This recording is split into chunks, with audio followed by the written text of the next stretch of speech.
Doctor ortho Ayurvedic oil और capsule, अब दर्द भी घुटने टेकेगा। केंद्रीय बजट को लेकर सीएम धामी ने पीएम मोदी और वित्त का जताया आभार। बजट को बताया आत्मनिर्भर भारत के लिए रोड मैप, कहा हर वर्ग के उत्थान के लिए प्रावधान। कार्यालय में केंद्रीय बजट का हुआ लाइव प्रसारण। ग्राम्य विकास मंत्री गणेश जोशी ने सुना बजट, कहा बजट से ग्रामीण अर्थव्यवस्था को मिलेगी मजबूती।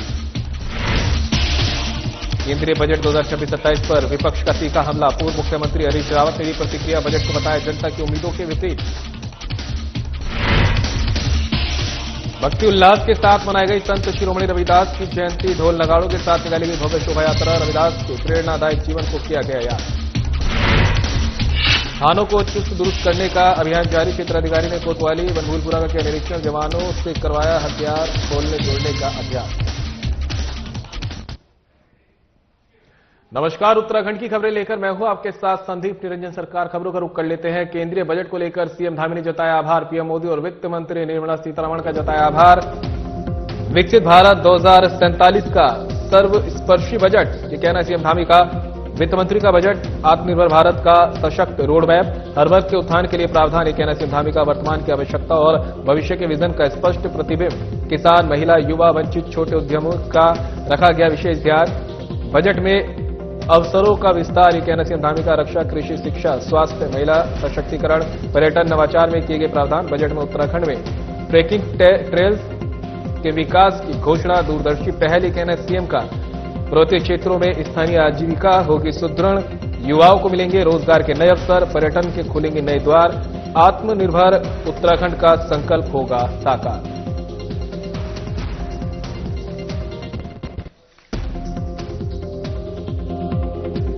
आज माननीय केंद्रीय वित्त मंत्री निर्मला सीतारमण जी के द्वारा जो लगातार 9वीं बार बजट प्रस्तुत किया गया है, मैं उनको बहुत बधाई देता हूं, शुभकामनाएं देता हूं। और आदरणीय प्रधानमंत्री श्री नरेंद्र मोदी जी के नेतृत्व में विकसित भारत के संकल्प को पूरा करने वाला ये बजट भारतवासियों की आशा अपेक्षाएं, उनकी आकांक्षाओं को पूरा करने वाला बजट है। और साथ ही जो भारत एक महाशक्ति के रूप में, आर्थिक महाशक्ति के रूप में है, आज दुनिया की चौथी सबसे बड़ी अर्थव्यवस्था बन गया है, उसको और विस्तार देने वाला बजट है। इसके साथ साथ लोकल से ग्लोबल बनने का बजट है और लोक कल्याणकारी बजट है। इसमें हर वर्ग के उत्थान का प्रावधान किया गया है। हर राज्य का, वहां की परिस्थितियों का पूरी तरह से ध्यान करते हुए इस बजट को बनाया गया है। वित्त मंत्री जी की अध्यक्षता में बजट पूर्व एक सभी राज्यों के सुझाव लिए उनसे वार्ता की गई थी। हमारे यहाँ से भी जो उनसे अनुरोध किया गया था कि शासकीय है scheme for special assistance to state for capital investment, इसका विस्तार किया गया है, बल्कि इसको पहले से बढ़ाकर 1,80,000 करोड़ रुपये कर दिया गया है। यह ब्याज मुक्त योजना विगत उत्तराखंड के लिए बहुत लाभकारी रही है। इसी प्रकार इको टूरिज्म को बढ़ावा देने के लिए जो पर्वतीय टेल्स की घोषणा की गई है, उससे हवाई संपर्क, उड़ान योजना विस्तारित उसका स्वरूप होगा। टियर 2, टियर 3 शहरों पर विशेष फोकस होगा। स्वास्थ्य क्षेत्र में बायोफार्मा स्ट्रेटजी और इंडिया सेमीकंडक्टर मिशन 2.0, उच्च शिक्षा में यूनिवर्सिटी टाउनशिप, हॉस्पिटलिटी सेक्टर के नेशनल इंस्टीट्यूट की स्थापना तथा national destination digital knowledge grid जैसे प्रावधान उत्तराखंड राज्य के लिए संभावनाओं के नए द्वार खोलेंगे। कृषि एवं ग्राम्य विकास मंत्री गणेश जोशी ने कैंप कार्यालय में पार्टी पदाधिकारियों, कार्यकर्ताओं और क्षेत्रवासियों के साथ केंद्रीय बजट 2026-27 का लाइव प्रसारण देखा और सुना।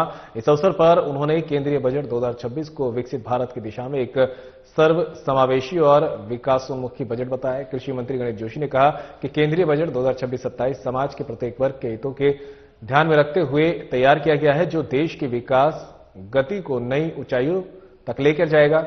उन्होंने कहा कि यह बजट नागरिकों को सशक्त बनाएगा और भारत के उज्जवल भविष्य की दिशा तय करेगा। उन्होंने कहा कि मजबूत आर्थिक आधार, समावेशी विकास और दीर्घकालिक दृष्टि पर केंद्रित ये बजट विकसित भारत के लक्ष्य को साकार करने की दिशा में एक ऐतिहासिक कदम सिद्ध होगा। उन्होंने कहा कि बजट में गरीब, युवा, अन्नदाता और नारी इन चारों वर्गों के उत्थान और सशक्तिकरण पर विशेष ध्यान दिया गया है। कृषि मंत्री ने कहा कि किसानों की आय बढ़ाने, ग्रामीण अर्थव्यवस्था को मजबूती देने, युवाओं को रोजगार के नए अवसर उपलब्ध कराने और महिलाओं के आर्थिक सशक्तिकरण के लिए बजट में कई महत्वपूर्ण प्रावधान किए गए हैं। पर्यटन क्षेत्र को लेकर बजट में किए गए प्रावधानों की भी मंत्री गणेश जोशी ने सराहना की। जन भावना के अनुरूप बजट माननीय मुख्यमंत्री जी ने प्रस्तुत किया है। इसके लिए मैं माननीय प्रधानमंत्री जी का, माननीय मुख्यमंत्री जी का विशेष आभार व्यक्त हूं। जहां 2025 में बजट 50 लाख करोड़ का था, उसको बढ़ाकर 54 लाख करोड़ किया गया है। किसानों को विशेष राहत दी गई है और उच्च मूल्य वाली फसलों को बढ़ावा देने की बात इस बजट में कही गई है। उसका सबसे ज्यादा फायदा हमको मिलने वाला है। आज सबसे ज्यादा एमएसपी और किसी फसल का है तो मडवे का है, और हमारा मडुआ सबसे बेहतर है, उसकी बहुत डिमांड है, हमें फायदा मिलेगा। इसी प्रकार तराई के क्षेत्र में ड्रैगन फ्रूट, जिसके लिए हमारी सरकार काम कर रही है, हमें फायदा मिलेगा। इसी प्रकार छोटे छोटे इको टूरिज्म और छोटे छोटे शहरों को प्रतिष्ठित जो विकसित करने की बात कही है, क्योंकि आज हमारे प्रदेश की आर्थिकी का प्रमुख क्षेत्र पर्यटन है। इससे हमको बहुत फायदा होने वाला है। आयुर्वेद की एक टेस्टिंग लैब हमारे प्रदेश में लगने वाली है, जिससे, क्योंकि फर्मा का सबसे बड़ा हब हमारा हरिद्वार है। पूरे देश में यहां से मेडिसिन जाती है और फर्मा के क्षेत्र में 10,000 करोड़ की व्यवस्था की गई है। इसका लाभ हमारे उत्तराखंड को मिलने वाला है।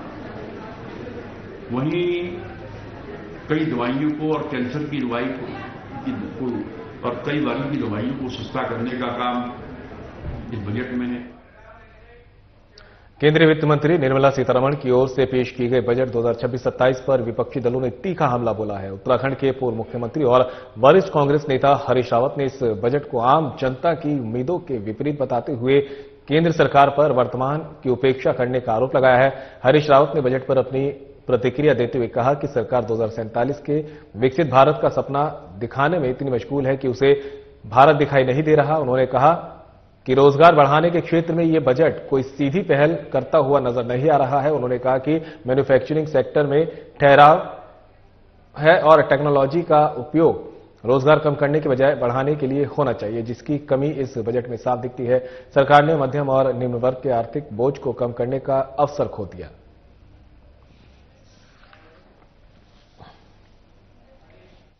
ये 2047 के विकसित भारत के नक्शा खींचते खींचते जो आज का भारत है उसकी उपेक्षा करता हुआ दिखाई दे रहा है। किसान के लिए, नौजवान के लिए, महिलाओं के लिए इस बजट में कोई सीधा प्रावधान नहीं है। और विशेष तौर पर रोजगार बढ़ाने की दिशा में ये बजट जो है कोई सीधी पहल करता हुआ नहीं दिखाई दे रहा है, कोई बात कहता हुआ नहीं दिखाई दे रहा है। महिला हो, युवा हो या फिर उसको किस तरह की बजट? इन वर्गों को निराशा होगी और देश के आम जन को भी, विशेष तौर पर सैलरी क्लास को, निम्न मध्यम वर्ग को के लोगों को निराशा होगी, क्योंकि वो लोग ये सोच रहे थे कि जो पिछली बार दो तरीके की छूटें, एक तो जीएसटी की दरें कम हुई थी और दूसरा जो है इनकम टैक्स, डायरेक्ट टैक्स की दरों में जो छूट दी गई थी वो जारी रहेगी। इस बार वो जारी नहीं रहेगी। इसका अर्थ है जो आम आदमी है उसके जेब में पैसा कम आएगा, कम बचेगा, तो इससे खर्च कम होगा और जब खर्च कम होगा तो इससे जो है जो उत्पादकता है वो घटेगी। संत शिरोमणि रविदास जयंती के अवसर पर विधानसभा अध्यक्ष रितु खंडूड़ी भूषण ने कोटद्वार विधानसभा क्षेत्र के ग्राम खूनीपड़ और नींबूचौड़ में आयोजित जयंती कार्यक्रमों में प्रतिभाग किया। इस अवसर पर विधानसभा अध्यक्ष ने संत रविदास जी के चित्र पर माल्यार्पण कर श्रद्धापूर्वक पुष्प अर्पित किए। उन्होंने उपस्थित जनसमूह को संबोधित करते हुए कहा कि संत रविदास का संपूर्ण जीवन सामाजिक समानता, मानवता, प्रेम और भाईचारे का संदेश देता है। उन्होंने समाज में व्याप्त भेदभाव को समाप्त कर एक समरस समाज की स्थापना का मार्ग प्रशस्त किया। ग्राम खूनीबढ़ में 15 लाख की लागत से निर्मित बारात घर का उल्लेख करते हुए ऋतु खंडूड़ी ने कहा कि ग्रामीण क्षेत्रों में आधारभूत सुविधाओं का सुदृढ़ीकरण उनकी प्राथमिकताओं में शामिल है। इस बारात घर के निर्माण से क्षेत्र के लोगों को सामाजिक, सांस्कृतिक और पारिवारिक आयोजनों के लिए एक स्थायी और सुविधाजनक स्थान उपलब्ध होगा।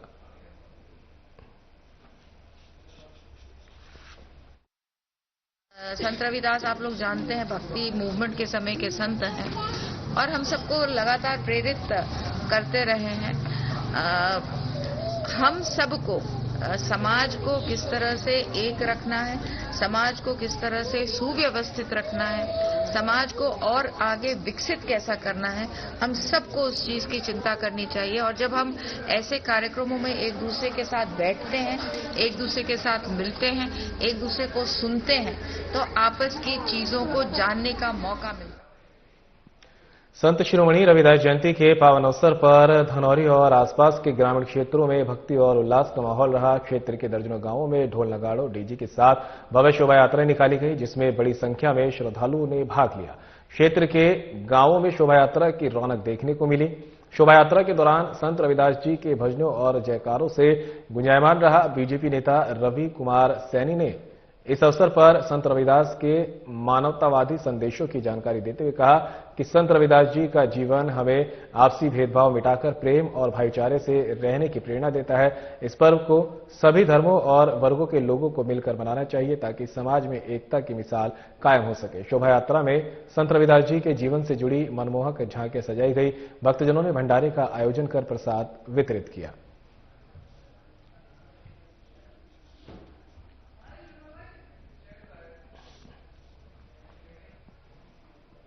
मसूरी के माल रोड से हटाए गए पटरी व्यापारियों का मामला थमने का नाम नहीं ले रहा है। व्यापारियों की ओर से लगातार नगरपालिका के खिलाफ आक्रोश व्याप्त है। पटरी व्यापारियों ने शहीद भगत सिंह चौक से गांधी चौक तक आक्रोश रैली निकाली, जिसमें सैकड़ों की संख्या में पटरी व्यापारियों के साथ ही विभिन्न राजनीतिक दल और सामाजिक संगठनों ने भाग लिया। पटरी व्यापारियों का समर्थन करने के लिए पूर्व कैबिनेट मंत्री हरक सिंह रावत ने भी मोर्चा संभाल लिया है। पटरी व्यापारियों की आक्रोश रैली में शामिल होकर उन्होंने नगरपालिका और राज्य सरकार पर जमकर निशाना साधा। उन्होंने कहा कि पटरी व्यापारियों को उजाड़ने से पहले उनको व्यवस्थित कर देना जरूरी था, लेकिन ऐसा नहीं किया गया और आज पहाड़ के स्थानीय लोग रोजगार के लिए सड़कों पर आंदोलन कर रहे हैं। उन्होंने कहा कि मसूरी विधायक को इसका संज्ञान लेना चाहिए। रेडी पटरी व्यापार समिति के अध्यक्ष रामकिशन राही ने कहा कि पटरी व्यापारी आज दाने दाने के लिए मोहताज हैं और नगरपालिका ने उनसे उनकी रोजी रोटी छीन ली है। पटरी व्यापारी संघ के आयोजक संजय टमटा ने कहा कि पिछले 6 महीने से पटरी व्यापारी अपनी रोजी रोटी के लिए लड़ रहे हैं, लेकिन उनकी सुध लेने वाला कोई नहीं है।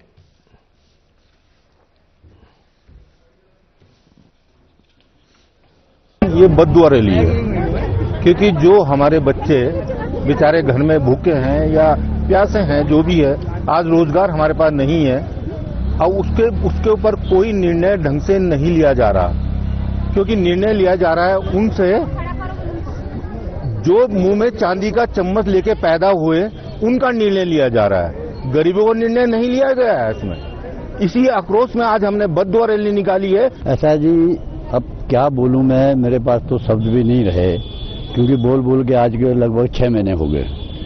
लेकिन स्थिति ऐसी बना दी है नगर पालिका परिषद के शासन ने भी और प्रशासन ने भी कि आज जो है हमारे पास शब्द ही नहीं रहे, यानी हमको बद्दुआ शब्द ढूंढ के लाना पड़ा कि बद्दुआ देनी पड़ेगी, क्योंकि आज लोग जो है सारे सड़कों के जितने हम जो है पटरी व्यवसायी थे, आज भुखमरी के कगार पर है। तो आज की जो हमारी रैली, क्योंकि हम पहले भी 13 दिन जो है धरने पे बैठ चुके हैं, अजय भी नगर पालिका के अध्यक्ष रहे।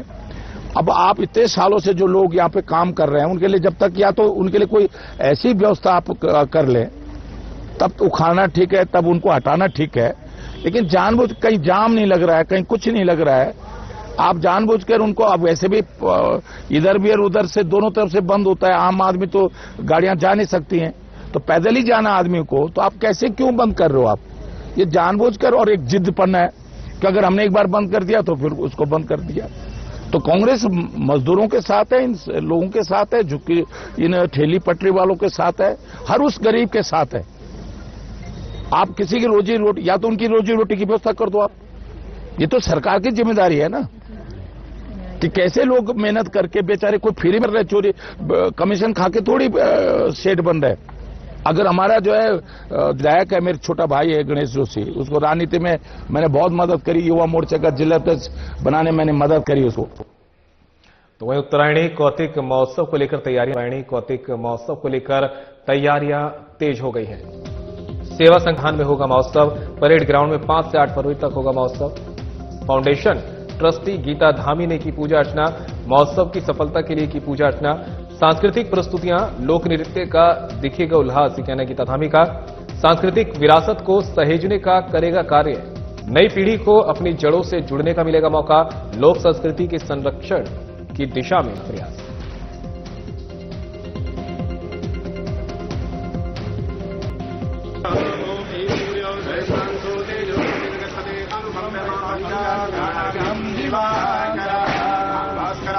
ओम सुनाय नमः तत्चतुर्देवं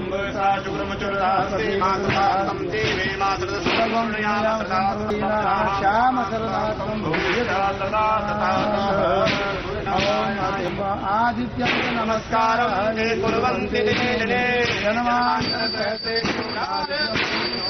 नमो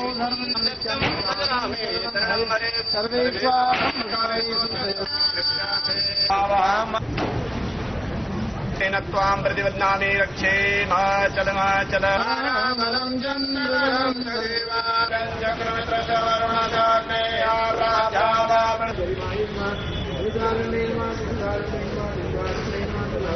नमो नमः एतद् प्रधान देवताभ्यो नमः ऋते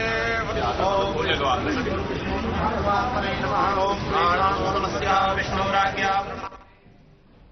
रामनगर में पुष्कर सोसाइटी के जरिए उत्तराखंड हाट बाजार खोला गया है, जिसमें स्थानीय महिलाओं के हाथों से निर्मित हस्तशिल्प कला जैसे कैंडल, गिफ्ट्स, पेंटिंग, परिधान और खाने पीने के उत्पादों आदि को इस बाजार में रखा गया है।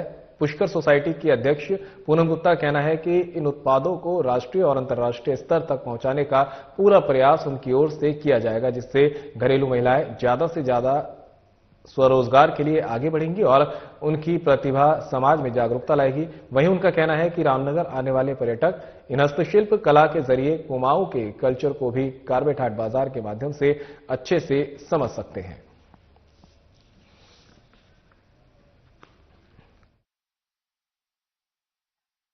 हम पुष्कर सोसाइटी के नाम से काफी सालों से काम कर रहे हैं। अब हमने इसमें एक नया अपना प्रोजेक्ट उतारा है, पुष्कर स्वाद उत्सव।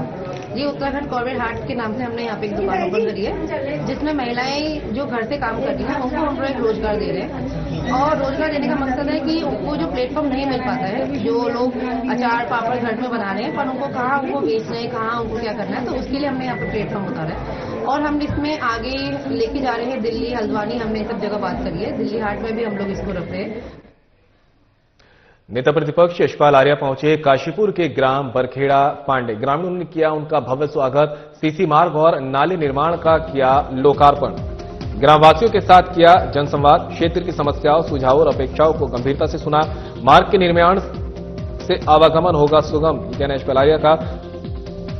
शिक्षा, स्वास्थ्य सेवाओं और व्यापार को मिलेगी मजबूती, मार्ग के निर्माण से आवागमन होगा सुगम। सड़कें केवल ईंट पत्थर का ढांचा नहीं, विकास समृद्धि की जीवन रेखा, जनभावनाओं का सम्मान हमारी प्राथमिकता, धरातल पर विकास कार्यों को उतारना मेरी प्राथमिकता, बाजपुर क्षेत्र की प्रगति और खुशहाली हमारी प्राथमिकता।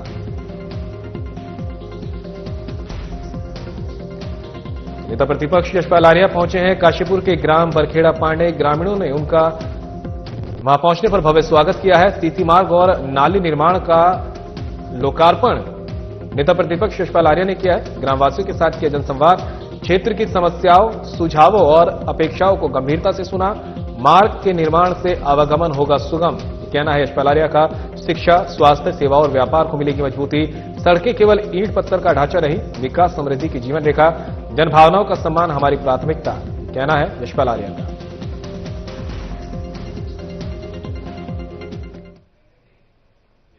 एसएसपी डॉक्टर मंजुनाथ टीसी के निर्देशों पर जनपद के सभी थानों और चौकियों को चुस्त दुरुस्त करने का अभियान जारी है। इसी क्रम में क्षेत्राधिकारी अमित कुमार सैनी ने कोतवाली बनभूलपुरा का अर्धवार्षिक निरीक्षण किया। इस दौरान उन्होंने पुलिस व्यवस्था को बेहतर बनाने के लिए जवानों और अधिकारियों को कड़े दिशा निर्देश दिए। सबसे पहले गार्ड, थाना भवन, कार्यालय, बैरकों और हवालात का निरीक्षण किया गया। सीओ ने परिसर में स्वच्छता बनाए रखने पर जोर दिया। जवानों के स्वास्थ्य को प्राथमिकता देते हुए भोजनालय का निरीक्षण किया गया और गुणवत्तापूर्ण भोजन उपलब्ध कराने के निर्देश दिए गए। साथ ही थाने के दस्तावेजों और लंबित मुकदमों की समीक्षा की गई। विवेचना अधिकारियों को निर्देश दिए गए कि वे जांच की गुणवत्ता में सुधार करें और लंबित मामलों का त्वरित निस्तारण करें। सीसीटीएनएस समेत सभी ऑनलाइन पोर्टल्स की जांच की गई और प्रभारी निरीक्षक को इन्हें अपडेट रखने के लिए कहा गया है। मालखाने में रखे सामान का रजिस्टर से मिलान किया गया। साथ ही असला और एम्यूनेशन की गिनती की गई। जवानों से हथियार खोलने और जोड़ने का अभ्यास भी करवाया गया। हेल्प डेस्क पर आने वाले आगंतुकों की समस्याओं का तुरंत समाधान करने और शिकायतों पर हुई कार्रवाई का फीडबैक लेने के निर्देश दिए गए।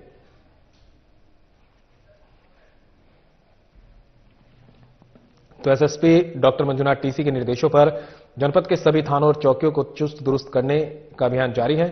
इसी क्रम में क्षेत्राधिकारी अमित कुमार सैनी ने कोतवाली बनभूलपुरा का अर्धवार्षिक निरीक्षण किया। इस दौरान उन्होंने पुलिस व्यवस्था को बेहतर बनाने के लिए जवानों और अधिकारियों को कड़े दिशा निर्देश दिए। सबसे पहले गार्ड, थाना भवन, कार्यालय, बैरकों और हवालात का निरीक्षण किया गया। सीओ ने परिसर में स्वच्छता बनाए रखने पर जोर दिया। जवानों के स्वास्थ्य को प्राथमिकता देते भोजनालय का निरीक्षण किया गया। सामाजिक सरोकारों के प्रति अपनी प्रतिबद्धता दोहराते हुए हिमाद्री फाउंडेशन ने ऋषि जयराम आश्रम में स्वैच्छिक रक्तदान शिविर का आयोजन किया। इस शिविर में युवाओं और स्थानीय नागरिकों ने उत्साह के साथ भाग लिया। शिविर का आयोजन एम्स ऋषिकेश और हिमालयन हॉस्पिटल की मेडिकल टीमों के तकनीकी सहयोग से किया गया।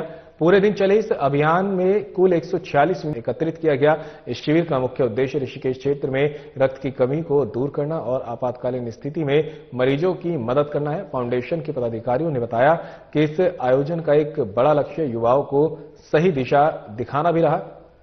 फाउंडेशन का मानना है कि रक्तदान जैसी मानवीय सेवा से जुड़कर युवा न केवल समाज में हीरो की भूमिका निभा सकते हैं बल्कि नशे और शराब जैसी बुराइयों से भी दूर रह सकते हैं। रक्तदान न केवल जीवन बचाता है बल्कि ये युवाओं को अनुशासन और समाज के प्रति जिम्मेदारी का पाठ भी पढ़ाता है। उनका प्रयास है कि ऋषिकेश का युवा नशे की लत छोड़कर समाज सेवा में के कार्यों में अग्रणी रहे।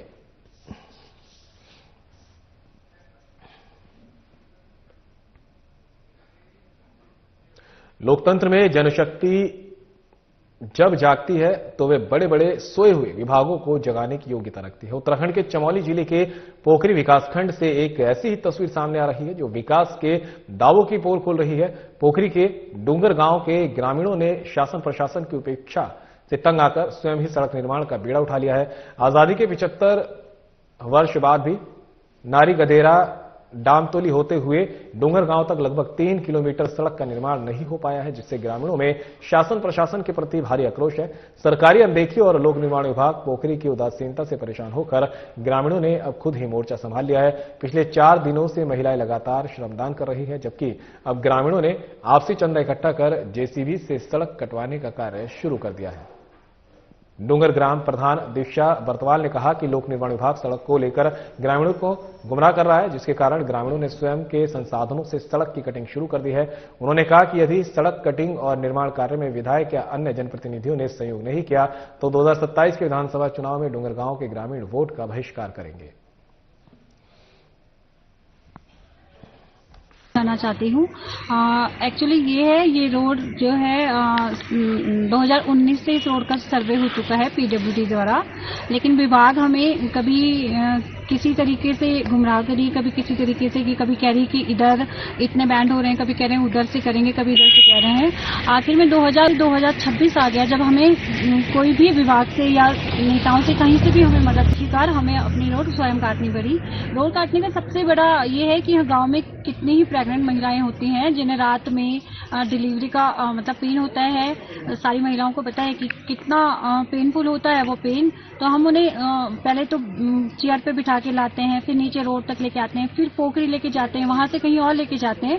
सबसे बड़ी कंडीशन, फिर हमारे पास बहुत सारे बुजुर्ग ऐसे हैं जो जिनकी तबीयत खराब होती है, उनके लिए पहले 4 लोगों की व्यवस्था की जाती है कि 4 लोग इन्हें पहले चेयर में या कंडी में लेके नीचे जाएंगे, फिर वहां लेके जाएंगे, तब तक उनकी कंडीशन और सीरियस हो जाती है। और सबसे बड़ी बात है कि ये जो रोड है, ये जो गांव है ग्राम सभा डूंगर, ये पाती राम जी का गांव है, जिन्हें ब्रिटिश गवर्नमेंट द्वारा राय बहादुर की उपाधि प्राप्त हुई है। और इतना मतलब दुर्भाग्य, मैं कहना चाहूंगी कि दुर्भाग्य क्षेत्र का कि इतने बड़े महान नेता, हस्ती और इतिहासकार जिन्होंने अपने क्षेत्र के लिए बहुत ज्यादा योगदान दिया है, उन्होंने बहुत सारे समाज किए हैं, आज उनका गांव रोड से विहीन है, रोड से वंचित है। फिलहाल इस बुलेटिन में मेरे साथ इतना ही, दीजिए इजाजत, नमस्कार।